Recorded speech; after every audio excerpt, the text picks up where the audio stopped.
Assalamualaikum dear students, welcome to mathematics class of Paradise college.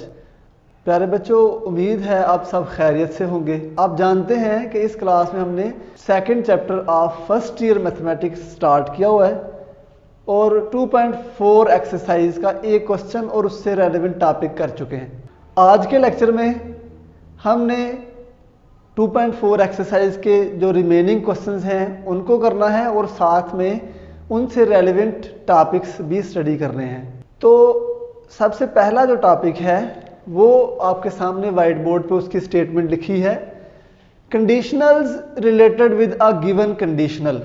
हम previous class में study कर चुके हैं कि कंडीशनल या इम्प्लीकेशन क्या होती है। आज के लेक्चर में ये कह रहा है कि कंडीशनल को रिलेट कर देना है गिवन कंडीशनल्स के साथ। जी, तो हम एक कंडीशनल को सपोज कर लेते हैं।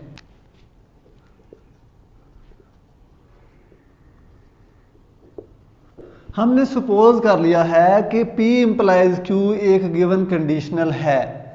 देन नंबर 1, इस कंडीशनल का कन्वर्स क्या होगा? Q implies P is the converse of this conditional P implies Q।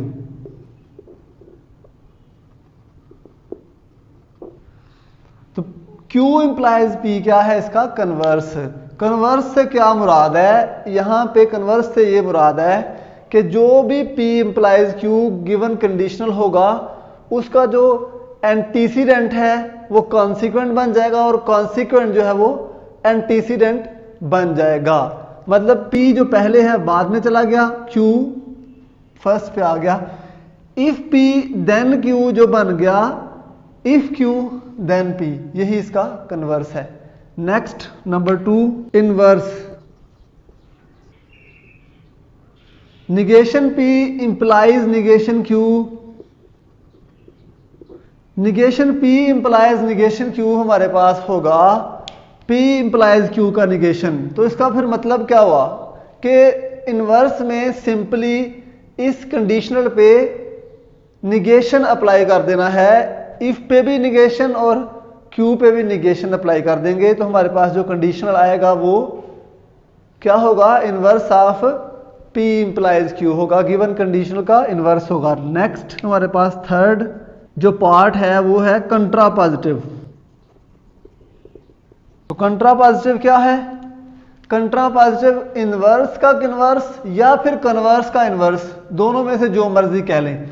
मतलब जो हमारे पास कन्वर्स है इस पे निगेशन अप्लाई कर दें या जो इनवर्स है उसका कन्वर्स ले लें, उसको उल्टा लें। देखिए निगेशन P देन के बाद आएगा और निगेशन Q जो देन के बाद था वो इसके बाद आएगा।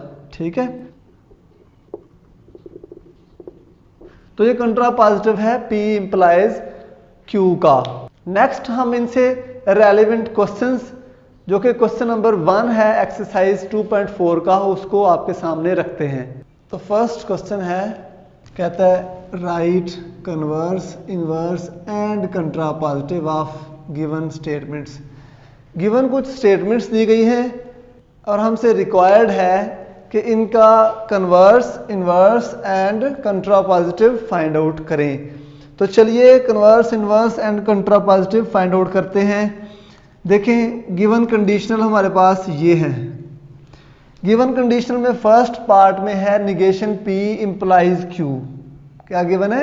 Negation P implies Q। सबसे पहले फाइंड आउट करना है कन्वर्स। क्या फाइंड आउट करना है? कन्वर्स। कन्वर्स जो स्टेटमेंट होती है, जो इम्प्लीकेशन होती है वो उलट जाती है। आप याद है ना आपको, इफ P देन Q को हम लिखते थे P इंप्लाइज Q, लेकिन अगर हमने इसका कन्वर्स लेना है, इफ यहां पे कन्वर्ट कर देंगे इफ Q देन P, तो ये हो जाएगा Q इंप्लाइज P। तो यही इस P इंप्लाइज Q का कन्वर्स होता है। तो कन्वर्स इसका क्या आएगा? Q इंप्लाइज निगेशन P, ये इसका कन्वर्स आ जाएगा। नेक्स्ट इसका इनवर्स क्या होगा? इनवर्स में हम इसी कंडीशनल पे निगेशन अप्लाई कर देते हैं। तो जब हम इस पे निगेशन अप्लाई करेंगे तो निगेशन P क्या बन जाएगा? P और Q का निगेशन Q और इम्प्लीकेशन इस तरह से आ जाएगी। क्लियर? ये हमारा होगा इनवर्स। देन हमने कंट्रा पॉजिटिव फाइंड आउट करना है। तो कंट्रा पॉजिटिव क्या होता है? कन्वर्स का इनवर्स। कन्वर्स पे निगेशन अप्लाई कर दें। देखें हो जाएगा negation Q implies negation P है तो P आ जाएगा, या इनवर्स का कन्वर्स भी कह सकते हैं। देखें ये हमारे पास इनवर्स है, इसका कन्वर्स किया, निगेशन Q फर्स्ट पे आ गया, P बाद में आ गया, कंट्रा पॉजिटिव आ गया। तो ये बहुत ही आसान चीज़ें हैं लेकिन बहुत इंपॉर्टेंट है। पास्ट पेपर्स में हर क्वेश्चन कम से कम 1-2 दफ़ा ज़रूर आया हुआ है। ठीक है, तो ये आपने इसको अच्छे तरीके से समझ लेना है, बहुत आसान है। नेक्स्ट सेकंड पार्ट है Q इंप्लाइज P का कन्वर्स, इनवर्स और कंट्रा पॉजिटिव फाइंड आउट करना है। ये आपने खुद करना है। मैं थर्ड पार्ट करने जा रहा हूँ। थर्ड पार्ट में negation P implies negation Q है। सबसे पहले कन्वर्स, तो कन्वर्स में उलट होता है, निगेशन P बाद में आएगा, निगेशन Q शुरू में आ जाएगा। ये हमारा हो गया converse of this. And inverse इसका क्या होगा? निगेशन अप्लाई कर देंगे, दोनों पे निगेशन है, निगेशन जो है वो खत्म हो जाएगा, रिमूव हो जाएगा, बाकी स्टेटमेंट हमारी इनवर्स आ जाएगी। देन कंट्रा पॉजिटिव, इनवर्स का कन्वर्स कह लें या कन्वर्स का इनवर्स कह लें। मैं अब यहाँ पे ना इनवर्स का कन्वर्स ले रहा हूँ, तो इसका उलट P इंप्लाइज Q का कन्वर्स क्या होगा? Q implies P। तो ये इस स्टेटमेंट का कंट्रा पॉजिटिव हमारे पास आ गया। नेक्स्ट आपको पहले बता चुका हूँ, सेकंड और फोर्थ पार्ट आपने करना है खुद। तो ये है हमारे जो हमने converse, inverse and कंट्रा positive find out किए। फर्स्ट क्वेश्चन इस तरह से आपका कंप्लीट हुआ। सेकंड क्वेश्चन मैं प्रीवियस लेक्चर में करवा चुका हूँ जी। तो बच्चों नेक्स्ट हमारे पास है टाटोलॉजी, एक ऐसी स्टेटमेंट जो हमेशा अपने तमाम पॉसिबल जो वैल्यूज हैं उनके लिए ट्रू रहे, उसे हम बोलते हैं टाटोलॉजी। क्या बोलते हैं? टाटोलॉजी। मतलब हमने एक कंपाउंड स्टेटमेंट बनाई, वो कंपाउंड स्टेटमेंट उसके जो आंसर्स हैं, उसके जो तमाम जो वैल्यूज आ रही हैं पॉसिबल वैल्यूज, अगर वो ट्रू हैं तमाम की तमाम, तो उसे हम बोलते हैं टाटोलॉजी।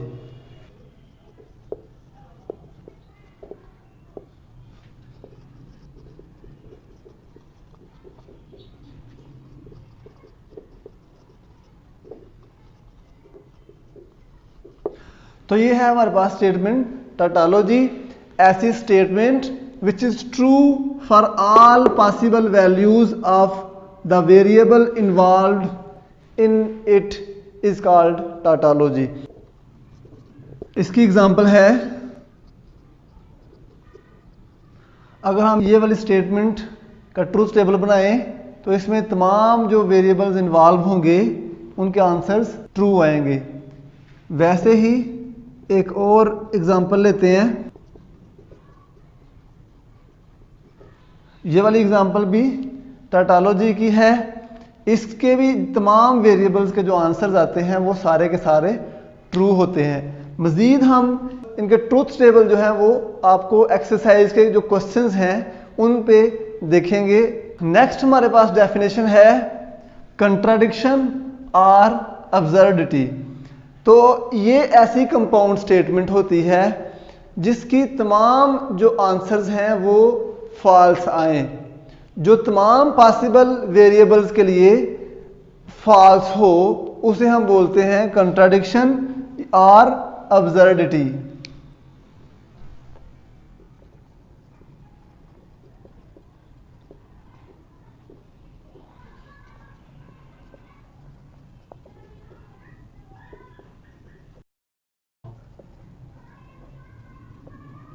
A statement which is always false for possible values of the variable involved।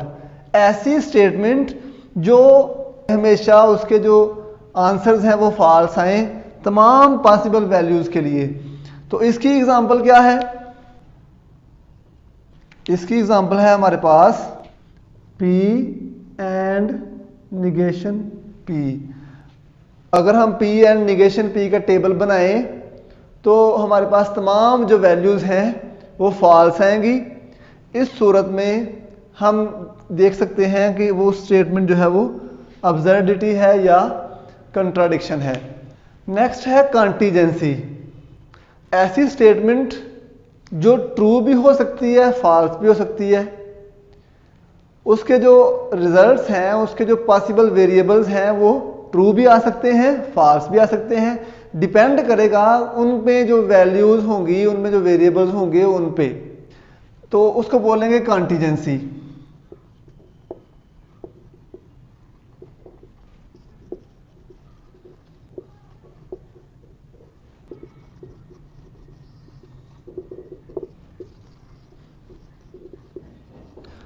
A statement which can be true or false depending upon the truth values used in it। जो वेरिएबल्स की वैल्यूज हैं उन पे depend करेगा, वो true भी हो सकती हैं, फॉल्स भी हो सकती हैं। ऐसी स्टेटमेंट को बोलेंगे कॉन्टीजेंसी। तो चलिए इसकी भी एक एग्जांपल लेते हैं। तो ये हमारे पास एग्जांपल है कॉन्टीजेंसी की, P implies Q and P or Q। दूसरे लफ्जों में ऐसी स्टेटमेंट जो ना तो टाटोलॉजी हो और ना ही अब्सर्डिटी हो, उसे हम कॉन्टीजेंसी बोलते हैं। जी तो बच्चों नेक्स्ट हमारे पास क्वेश्चन है, स्टेटमेंट पढ़ते हैं। Show that each of the following statements is tautology. कहता है कि तमाम जो स्टेटमेंट्स गिवन हैं प्रूव करो इस क्वेश्चन की सारी टाटोलॉजीज हैं।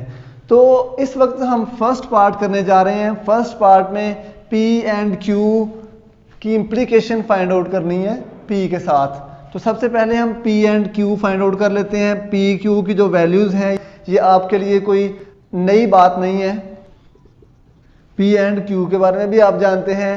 जब जब एंड आता है दो स्टेटमेंट्स के दरमियान तो हम उसकी ऐसी वैल्यूज जो है वो ट्रू आती हैं जो दोनों स्टेटमेंट्स ट्रू हो, P भी ट्रू हो और Q भी ट्रू हो, देन ही ये एंड या कंजंक्शन ट्रू हो सकता है। True false answer false, false true answer false, false false answer then भी फॉल्स। अब इस स्टेटमेंट की बारी है। हम P and Q implies P find out करते हैं। तो ये P एंड Q है, इसकी इंप्लीकेशन फाइंड आउट करनी है P के साथ। देखते हैं आंसर क्या आता है। True implies true, answer true. False implies true, answer true. आप जानते हैं कि सिर्फ उस सूरत में आंसर फॉल्स आता है जब ट्रू से फॉल्स की तरफ जाएं। तो ऐसी कोई भी स्टेटमेंट नहीं है यहाँ पे जो ट्रू से फॉल्स की तरफ जाती हो, बल्कि तमाम false false, false false, false true, true true. तो ये है हमारे पास टाटोलॉजी। आपने देखा हमने इस स्टेटमेंट का ट्रूथ टेबल बनाया जिसकी तमाम वैल्यूज जो है वो ट्रू है। तो यही तो डेफिनेशन है किसकी, टाटोलॉजी की। हेंस प्रूव्ड, हमने इसको प्रूव कर दिया। नेक्स्ट जो दो पार्ट्स हैं सेकंड एंड थर्ड वो आपने खुद करना है। मैं नेक्स्ट फोर्थ पार्ट करने जा रहा हूं। क्वेश्चन नंबर 3 का पार्ट नंबर 4 है। स्टेटमेंट ये है, शो करना है कि ये जो स्टेटमेंट है ये एक टाटोलॉजी है। तो चलिए शो करते हैं। सबसे पहले हमें निगेशन P और निगेशन Q फाइंड आउट कर लेना है।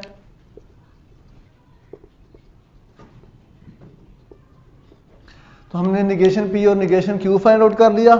नेक्स्ट सबसे पहले हम P implies Q find out करते हैं। P इंप्लाइज Q में क्या आएगा, P इंप्लाइज Q ये आप जानते हैं सिर्फ उस सूरत में फॉल्स होता है जब पहली स्टेटमेंट ट्रू और दूसरी फॉल्स हो, अदरवाइज हर केस में ये ट्रू आता है। Next negation Q and P implies Q find out करते हैं।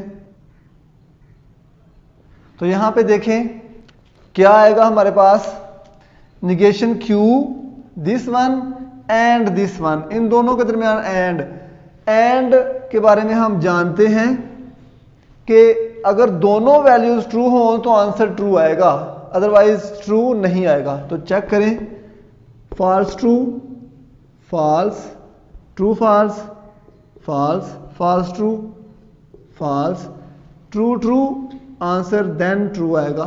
क्लियर हो गया।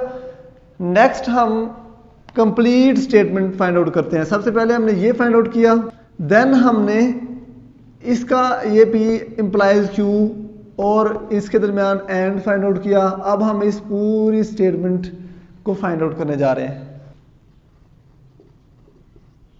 इंप्लाइज फाइंड आउट करना है इस स्टेटमेंट से इस स्टेटमेंट तक, ये हमारा इंप्लीकेशन होगा। फॉल्स फॉल्स ट्रू आता है आंसर। क्यों? क्योंकि इंप्लीकेशन में अभी आपने देखा कि पहली वैल्यू ट्रू और दूसरी फॉल्स हो तो देन आंसर फॉल्स आता है, अदरवाइज तमाम सूरतों में आंसर ट्रू आता है। फॉल्स ट्रू, पहली वैल्यू फॉल्स दूसरी true, answer true. False false true true, यहां पे ऐसी कोई भी स्टेटमेंट नहीं है जो पहले ट्रू हो बाद में फॉल्स हो। क्लियर हो गया। तो ये आंसर आप देख सकते हैं। हमने इसका क्या बनाया, ट्रुथ टेबल, और ट्रुथ टेबल में आप देख रहे हैं जो ये वाली स्टेटमेंट है कंपाउंड स्टेटमेंट, इसके तमाम वेरिएबल जो है वो ट्रू आ रहे हैं।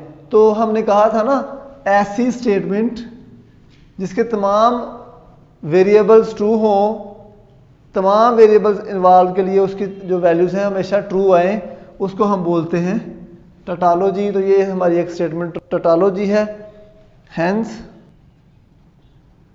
प्रूव्ड जी। तो नेक्स्ट हमारे पास क्वेश्चन नंबर 4 है, स्टेटमेंट है इसकी, determine whether the given statements are tautology, contingency or an absurdity. हमने बताना है कि इसके जो 3 पार्ट्स हैं, 3 स्टेटमेंट्स हैं, ये टोटोलॉजी है, अब्सर्डिटी है या फिर कॉन्टिजेंसी है। तो चलिए पहला पार्ट करते हैं। पहले पार्ट में है P एंड निगेशन P। देखें इसमें एक प्रोपोजिशन इन्वॉल्व है, सिर्फ P हमारे पास इन्वॉल्व है। देखें इसके मुकाबले में अगर ये वाली स्टेटमेंट देखें तो इसमें P भी है और Q भी है। तो क्योंकि इसमें सिर्फ P इन्वॉल्व है इसलिए हम यहाँ पे सिर्फ P ले रहे हैं, और P आपको पता है एट ए टाइम या तो ट्रू हो सकता है या फिर फॉल्स हो सकता है, इसके अलावा और कोई ऑप्शन नहीं है। ये कौन से लॉजिक्स हम यूज कर रहे हैं, ये हम एरिस्टोटेलियन लॉजिक्स का इस्तेमाल कर रहे हैं। हम सिर्फ एरिस्टोटेलियन लॉजिक्स का इस्तेमाल कर रहे हैं कि या तो एक प्रोपोजिशन ट्रू हो सकती है या फिर फॉल्स हो सकती है, कोई भी स्टेटमेंट इसके अलावा कोई ऑप्शन पोजेस नहीं करती। लिहाजा यहाँ पे क्योंकि सिर्फ एक प्रोपोजिशन है तो कोई भी बात या तो ट्रू हो सकती है या फिर फॉल्स हो सकती है। अब इसमें क्योंकि P और Q इन्वॉल्व थे और प्रीवियस क्वेश्चंस में भी किए, तो जब 2 बातें एट ए टाइम आए तो फिर उनके लिए 4 ऑप्शंस हो जाते हैं। कितने ऑप्शंस? 4। ये मैं डिटेल से बता भी चुका हूं। तो अब हम इस स्टेटमेंट को देखते हैं कि ये टोटोलॉजी है, कॉन्टिजेंसी है या अब्सर्डिटी है। उसके लिए हमें इसका ट्रूथ टेबल बनाना होगा। तो ट्रूथ टेबल में हमें निगेशन P फाइंड आउट करना है। निगेशन P क्या हो जाएगा? नेक्स्ट हमने P and negation P find out करना है। P एंड निगेशन P, देखें एंड जब दरमियान में आता है 2 स्टेटमेंट्स के, देन दोनों ही ट्रू आनी चाहिए तो आंसर ट्रू आता है, अदरवाइज आंसर ट्रू नहीं आता। तो चेक करें, ये फॉल्स है, फॉल्स ट्रू, एक ही ट्रू है तो ये भी फॉल्स आ जाएगा। देखें इस स्टेटमेंट में जो इसके जो वेरिएबल्स हैं दोनों ही फॉल्स हैं, हेंस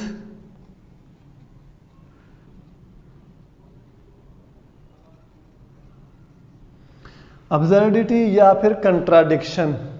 नेक्स्ट इस स्टेटमेंट को हमने फाइंड आउट करना है। इसका ट्रूथ टेबल बनाते हैं। ट्रूथ टेबल में 2 वैल्यूज मौजूद हैं, P एंड Q। हमें निगेशन Q भी फाइंड आउट करना है। निगेशन Q की तमाम वैल्यूज को निगेट कर दें, ट्रू है, फॉल्स। क्लियर? देन हमें निगेशन Q और P फाइंड आउट करना है। तो निगेशन Q और P, इन दोनों के दरमियान अगर कोई भी वैल्यू ट्रू होगी तो आंसर ट्रू आएगा। ये हमारे पास है निगेशन Q और P, ट्रू फॉल्स, दोनों ही फॉल्स हैं, एक ट्रू है तो आंसर भी ट्रू। ये R फाइंड आउट कर रहे हैं। नेक्स्ट इसके दरमियान ये जो फाइंड आउट किया और इसके दरमियान Q के दरमियान हमने R फाइंड आउट करना है। तो इन दोनों के दरमियान R फाइंड आउट करते हैं। ट्रू ट्रू ट्रू R, या फिर डिसजंक्शन का मतलब होता है कि अगर कोई एक वैल्यू भी ट्रू है तो आंसर में ट्रू, तो इसके तमाम वेरिएबल्स ट्रू आ गए। हेंस गिवन स्टेटमेंट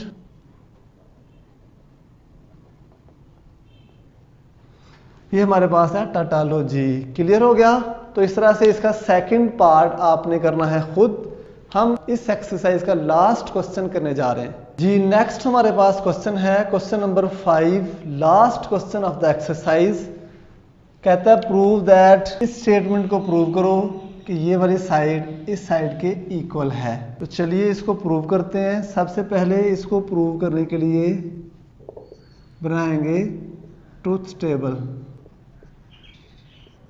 तो ट्रूथ टेबल में हम जो जो वैल्यूज डिफाइन करेंगे वो साथ साथ लिख लेते हैं। हम निगेशन P फाइंड आउट करेंगे, निगेशन Q फाइंड आउट करेंगे। देन हमारे पास ये दोनों स्टेटमेंट सिमिलर हैं, ये फाइंड आउट करेंगे। क्लियर? देन इसका जो R है इसके साथ और इसका R इसके साथ सिमिलर है, फिर ये फाइंड आउट करेंगे।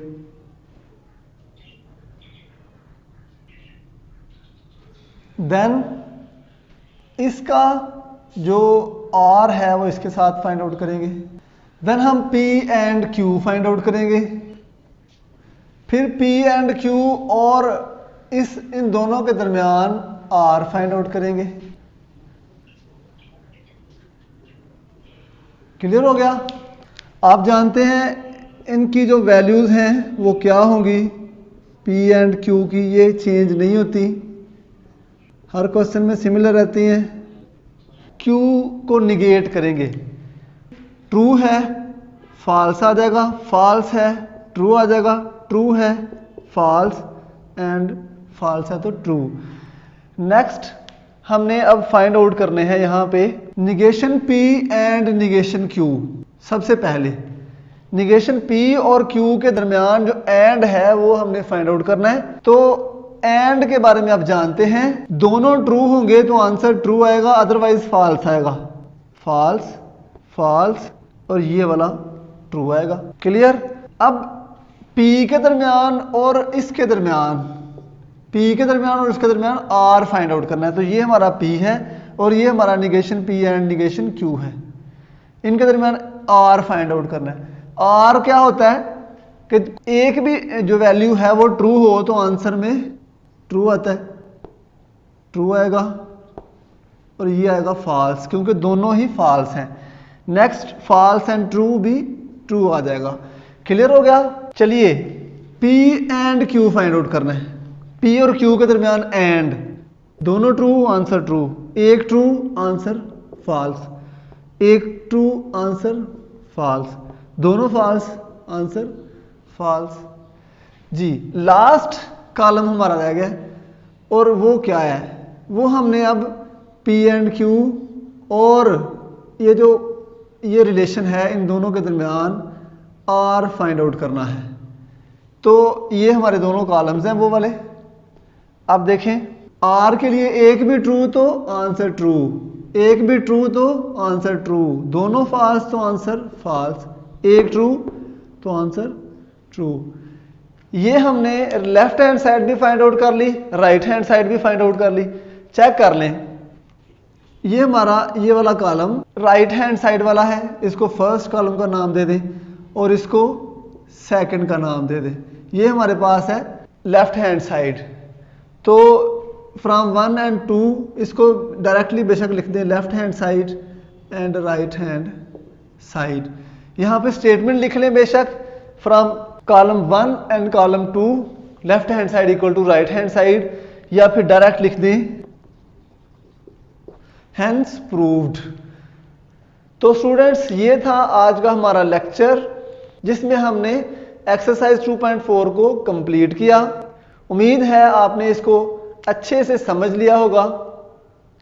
अगर कोई क्वेश्चन हो तो आप कमेंट बॉक्स में पूछ सकते हैं। मिलते हैं नेक्स्ट लेक्चर के साथ। अपना बहुत सा ख्याल रखिएगा। अल्लाह हाफिज।